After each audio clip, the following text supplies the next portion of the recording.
Assalamualaikum warahmatullahi wabarakatuh. Perkenalkan saya Rina Febriana dengan NIM 1113821261181, mata kuliah Manajemen Logistik dengan dosen pengampu Ibu Siti Halimatul Munawaro SKM MKM. Di sini saya akan menyampaikan hasil resume saya dari pertemuan 6 dengan judul Penggunaan Logistik. Penggunaan logistik merupakan suatu penerapan dari rencana-rencana yang telah kita tetapkan sebelumnya. Ada beberapa peran logistik di instansi pemerintah, yakni ada dua, peran logistik internal dan peran logistik eksternal. Logistik internal merupakan suatu kebutuhan barang untuk berjalannya suatu organisasi pemerintah, sedangkan logistik eksternal untuk melayani masyarakat di luar ataupun perusahaan di luar organisasi. Ada masalah yang sering terjadi dalam penggunaan logistik, yaitu keterbatasan stok obat.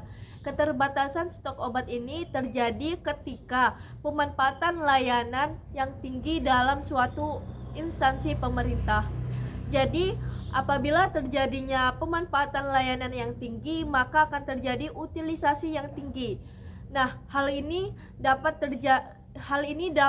membuat keterbatasan stok obat terbatas, sehingga keterbatasan stok obat ini dapat menghambatan layanan yang efektif dan efisien. Ada beberapa terjadinya faktor keterbatasan stok obat. Yang pertama, kurangnya dukungan biaya operasional.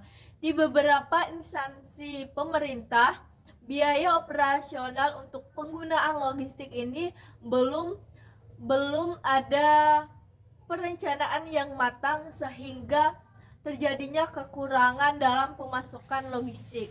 Yang kedua itu kesalahan perencanaan.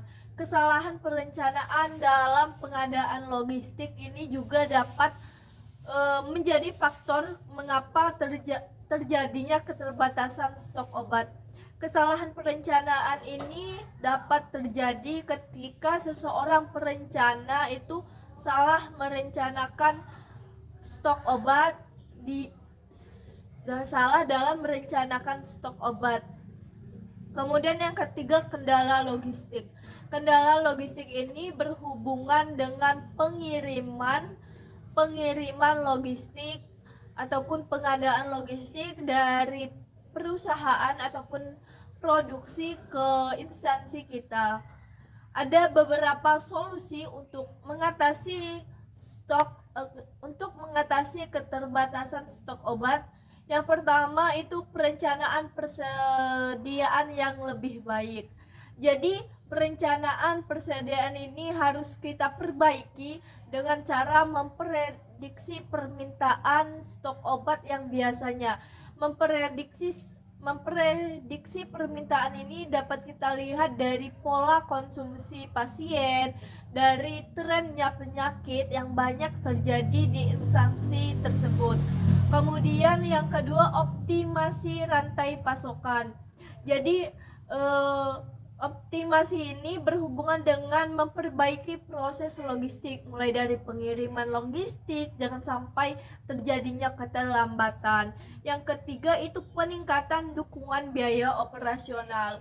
Jadi peningkatan biaya operasional ini dapat kita lakukan dengan cara meningkatkan anggaran yang sesuai dengan memang kebutuhan kita, sehingga keterbatasan obat ini dapat kita hindari. Yang keempat itu teknologi dan sistem informasi. Sistem informasi yang terintegrasi. Dan yang terakhir itu kerjasama dengan pihak eksternal. Kerjasama dengan pihak eksternal ini dapat dilakukan dengan cara kita melakukan kolaborasi dengan berbagai lembaga. Kemudian dari beberapa solusi ini diharapkan keterbatasan stok obat dapat kita hindari untuk terjadinya layanan yang efektif dan efisien. Mungkin itu saja yang dapat saya sampaikan dari resum penggunaan logistik. Apabila ada kesalahan baik dari materi yang saya sampaikan ataupun dari perkataan saya mohon maaf. Saya akhiri. Wassalamualaikum warahmatullahi wabarakatuh. Terima kasih.